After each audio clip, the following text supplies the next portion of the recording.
Hey everyone, Andrew Wheatley, the Money Ninja, back again. Question today is about fixed rates. Should you go with a fixed rate or a variable rate? And the answer is, it depends. So what I'm going to do here is just very quickly run through the couple of questions you would need to ask yourself that will, I guess, start to push you in the right direction of what's going to suit you best. Again, this is just general advice. Don't take this as gospel for yourself. You should always talk to a good advisor to look at your exact position. But I think there's two areas you want to look at when you're considering fixed or variable. One of them is financial, around your cash flow, and one of them is around your personality. A lot of people will talk about, I guess, trying to beat the market. I'm going to fix, and I'm going to, because the rates are going to go up, and I'm going to save heaps of money, and I'll look like a genius, or the other way around. The truth is, no one really knows what's going to happen to rates in the future. So that's it. That's a gamble. You're taking your chances. History will generally show that variable loans tend to be cheaper over time. Sometimes they go up a bit and they've gone above what the fixed rate was and you're paying extra, then they come back down and you're paying less, and when you add it all up, you usually work out a bit better off, right? So if you're just out to get the cheapest rate, usually variable over time is going to do that. There'll be times in there where you could look in hindsight, say if I'd been fixed for that 2-year period, it would have come out a bit better. So if you're just really focused on that, okay, there's a hint towards variable. What you also need to consider there, though, so I'm talking about the financial things here, is your cash flow.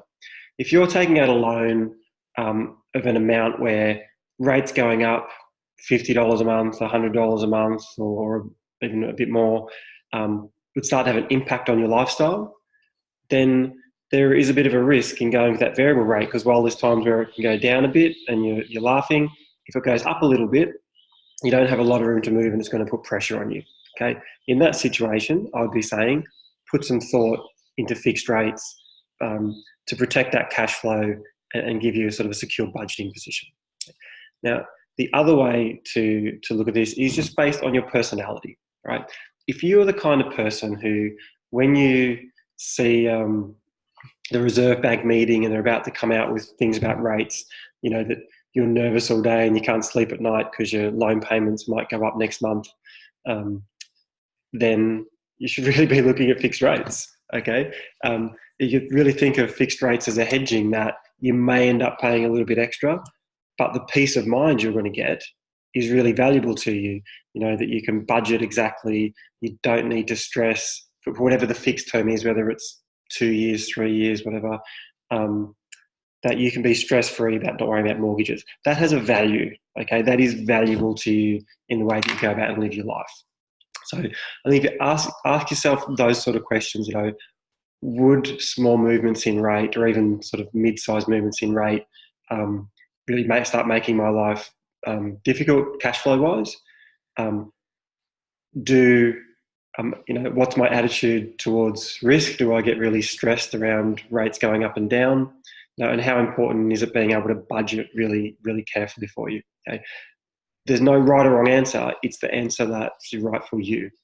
Now, if you've then made a decision to look at fixing, how you set up that fixed, because generally then you'll fix most of it and have a bit variable. How much to have fixed, how much to have variable, how long to fix for.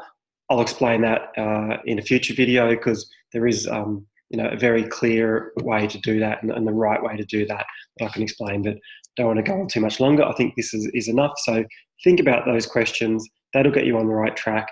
Then speak to someone you trust who can give you really good advice, whether that's a mortgage broker or a financial advisor, or if you deal direct with a bank, someone in there that you feel like you can trust. But speak to the right person, go through those questions, and that should put you on the right track. Okay, so that's me done. Money Ninja signing out, and I'll have another video up for you really soon, and I'll cover off how to fix properly.